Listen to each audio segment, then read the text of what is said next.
Merci beaucoup pour cette question qui me semble extrêmement importante. Parce que, certes, c'est vrai, hein, les voix sont levées au niveau de Sansamba ces jours-ci. Et cela a mené beaucoup de tollé. Et personnellement, nous avons été attaqués. Quand je dis nous, je fais allusion à notre mouvement qui est le Watosita. Mais je peux vous rassurer que nullement, ni de l'un ni de près, le Watosita n'est mêlé dans cette situation. Mais ce qui a été évoqué par ces derniers-là, nous le savons tous. C'est une réalité que nous vivons dans le Sansamba. Mais peut-être ce que le Watosita condamne, c'est un peu la manière dont ces gens-là ont les chemins qui ont été empruntés par ces gens-là que le Watosita a condamné.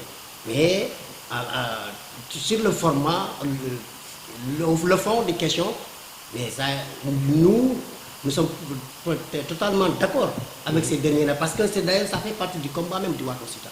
Aujourd'hui, ce qui a dit, par exemple, les camarades là, concernant la santé d'abord, le fonctionnement de la santé au niveau de notre chère commune de Sansamba.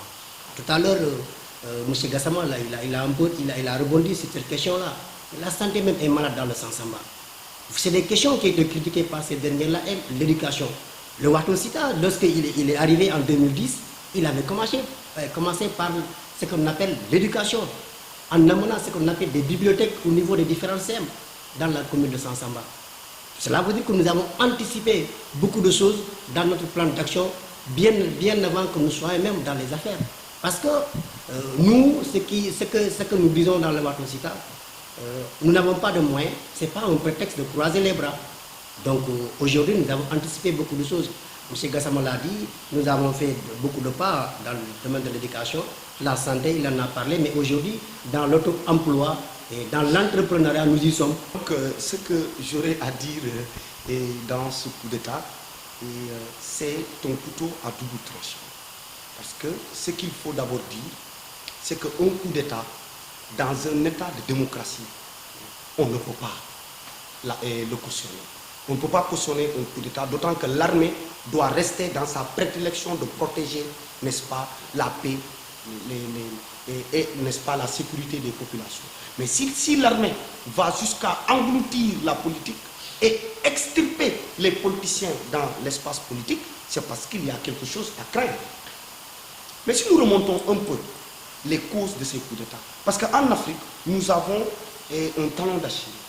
S'il y a un problème, on vient justement sur le problème. Mais on n'a pas l'art de creuser jusqu'à la racine. Un ami a l'habitude de dire, pour être à l'arrivée, il faut être au départ. Et le départ n'est rien d'autre que la bonne gouvernance. Il faut se dire la vérité. Alors aujourd'hui, si nous voulons condamner le coup d'État militaire, il faut condamner le coup d'État institutionnel. Le coup d'État constitutionnel est bannissable. Parce que ça reste un coup d'État qu'on fait derrière le dos de la population. Oumaro Mbalo, le président guinéen, Bissau-Guinéen, l'avait évoqué au sommet extraordinaire des chefs d'État de la CEDEAO. Que si nous condamnons fermement le coup d'État au Mali, il faut donc condamner tout coup d'État qui permet au président de briguer un troisième mandat. Mais c'est une vérité indélébile. Parce qu'aujourd'hui, si nous voulons enlever ces putschistes et rétablir l'ordre constitutionnel, mais cela risque de revenir encore. Parce que la cause de ce coup d'État sera toujours là. Maintenant, regardons ce que les putschistes reprochent au gouvernement. Mais ce sont les conséquences de la malversation politique des dirigeants ouest-africains. Aujourd'hui, tous les présidents qui disent qu'il faut intervenir militairement, c'est parce qu'ils sont dans la même longueur d'onde de cette malversation politique. Et c'est pourquoi ils craignent eux-mêmes leur situation, n'est-ce pas, dans leur sécuritaire dans leur pays. À l'occurrence, Alassane Ouattara, qui aujourd'hui est en train de faire un coup d'État constitutionnel. Alpha Condé, qui est en train aussi de faire un coup d'État, n'est-ce pas, constitutionnel. Et si vous regardez bien, au sommet, ce sont ces deux-là qui exigent l'intervention militaire. Parce qu'eux-mêmes, un coup d'État leur guette chez eux. Et c'est pourquoi Oumaro Mbalo, le président guinéen, leur a fait comprendre que, écoutez, si nous intervenons militairement au Mali, nous serons obligés d'intervenir militairement sur tous les pays qui ont perpétré des coups d'État permettant aux chefs d'État d'accéder au troisième mandat. Si bien que donc, ce que je vais dire en grosso modo, c'est que pour bannir les coups d'État en Afrique, Il faut d'abord bannir le népotisme.